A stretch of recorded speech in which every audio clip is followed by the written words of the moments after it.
அஹிம்சையின் வழியில நின்று வெள்ளையர்களை வெளியேற்றி இந்திய திருநாட்டுக்கு விடுதலை பெற்றுத்தர பெரும் பங்கு வகித்தவர் தேசத்தந்தை மகாத்மா காந்தி. தேசத்தின் தந்தை மகாத்மா காந்தியை பற்றி சுவாரஸ்யமான விஷயங்களை இந்த வீடியோல பார்க்கலாம். இது சதுரங்க மீடியா வழங்கும் அறிந்தும் அறியாமலும்.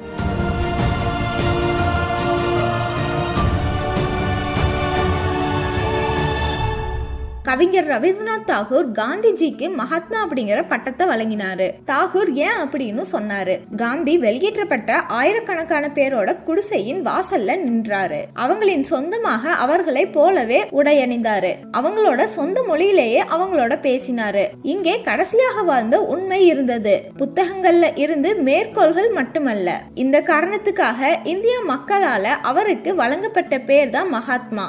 அதுவே அவரோட உண்மையான பெயராகி போயிடுச்சு. காந்தியின் அழைப்பின் பேர்ல இந்தியா புதிய மகத்துவத்துடன் மலர்ந்தது. காந்திஜி ஒரு பெரிய கால்பந்து வீரர். இது ஏன் கேள்விப்படாத விஷயமா இருக்கு அப்படின்னு யோசிக்கிறீங்களா? அவர் ஒருபோதும் விளையாட்டை தொழில் ரீதியாக விளையாடுவதில்லை என்றாலும் அவர் ஒரு சிறந்த கால்பந்து பிரியர். தென்னாப்பிரிக்கால தங்கியிருந்த காலத்துல காந்திஜி 2 கால்பந்து கிளப்களை உருவாக்கி இருக்கிறாரு. ஒன்னு ஜோஹன்ஸ்பர்க்லயும் இன்னொன்னு பிரிட்டேரியாவிலையும் இருக்குது. ஹென்றி தோரா, லியோ லாப்ஸ்டாய் ஆகியோரோட எழுத்துக்களின் அரசியல் தத்துவத்தால ஈர்க்கப்பட்டதால கிளப்கள் 2க்கும் இவங்களோட பேரையும் வச்சாரு. காந்தி கணக்கு அப்படின்னாலே கிட்டத்தட்ட நாமம் அப்படிங்கிற அர்த்தத்தை தான் நாம உருவாக்கி வச்சிருக்கோம். மகாத்மா காந்தி உப்பு சத்தியாகிரகம் மேற்கொண்டிருந்த போது அவருக்கு வியாபாரிகள் அத்தனை பேரும் ஆதரவு அளிச்சாங்க. அவங்க காந்தியிடம் நேரடியாக எங்களால இந்த போராட்டத்துல கலந்து கொள்ள முடியாது, ஆனா எப்படியாவது உங்க போராட்டத்துக்கு நாங்க ஆதரவு அளிக்கிறோம் அப்படின்னு சொன்னாங்க. இந்த போராட்டத்துல கலந்து கொள்ள வரும் தொண்டர்களை எங்க கடையில எது வேணாலும் வாங்கிக்க சொல்லுங்க, பணம் தர வேண்டாம். அடையாளம் தெரியாம பணம் கேட்டாலும் காந்தி கணக்கு அப்படின்னு எங்களுக்கு புரியும்படி சொன்னா போதும், நாங்க அவங்களிடம் பணம் கேட்க மாட்டோம் அப்படின்னு வியாபாரிகள் சொன்னாங்க. அப்படி வந்ததுதான் காந்தி கணக்கு. ஆனா நம்ம இதுக்கு அர்த்தம் வச்சிருக்கிறதே புரியாத கணக்கு. காந்திஜி உணவு தொடர்பான பரிசோதனைகளுக்கு பெயர் பெற்றவர். உணவு மற்றும் உணவு சீர்திருத்தம், சைவத்தின் தார்மீக அடிப்படைப்புகள், ஆரோக்கியத்திற்கான வழிகள் போன்ற புத்தகங்களையும் எழுதியிருக்கிறாரு. அவரை பின்பற்றுபவர்களையும் தவிர காந்திஜி மற்றவர்களுக்கு என்ன சாப்பிட வேண்டும் அப்படின்னு அடிக்கடி அறிவுறுத்தி இருக்காரு.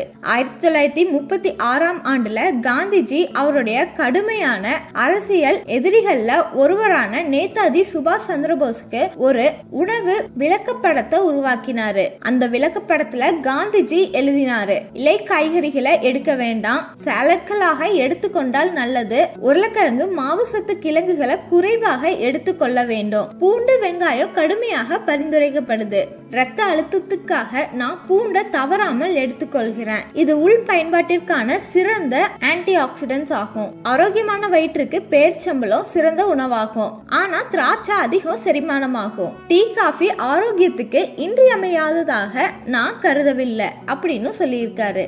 காந்திஜி டார்ஜிலிங்ல ரயில்ல போயிட்டு இருக்கும் போது ஒரு சம்பவம் நடந்துச்சு. ரயில் மலையை நோக்கி போயிட்டு இருந்துச்சு. திடீர்னு இன்ஜின் மட்டும் பெட்டியல்ல இருந்து பிரிஞ்சுது. இதனால மத்த பெட்டிகள் பின்னாடி போயிட்டு இருந்துச்சு, இன்ஜின் மட்டும் முன்னாடி போயிட்டு இருந்துச்சு. ரயிலுக்குள்ள இருந்தவங்க பீதி அடைந்தாங்க.